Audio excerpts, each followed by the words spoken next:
श्री स्वामी समर्थ. येत्या 2 नोव्हेंबर वार रविवार या दिवशी आलेली आहे देवउठणी कार्तिकी एकादशी। या दिवशी भगवान विष्णू योगनिद्रेतून जागे होतात आणि या सृष्टीचा कारभार सांभाळतात। तर रविवारी देवउठणी एकादशीच्या दिवशी भगवान विष्णूंना प्रसन्न करण्यासाठी आपल्याला तुळशीला ही एक वस्तू अर्पण करायची आहे।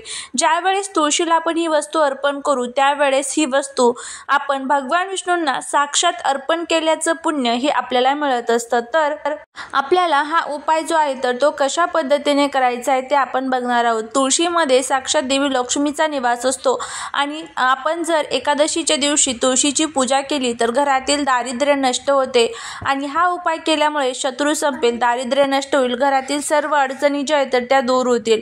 तर देवउठणी एकादशीच्या दिवशी तुम्हाला हा उपाय कसा करायचा याबद्दलची संपूर्ण माहिती जाणून घ्यायची असेल तर याच व्हिडिओच्या खाली ज्या ठिकाणी चॅनलचं नाव आणि लोगो आहे तिथेच खाली एक छोटासा त्रिकोण आहे त्यावरती क्लिक करा, माहिती मिळून जाईल।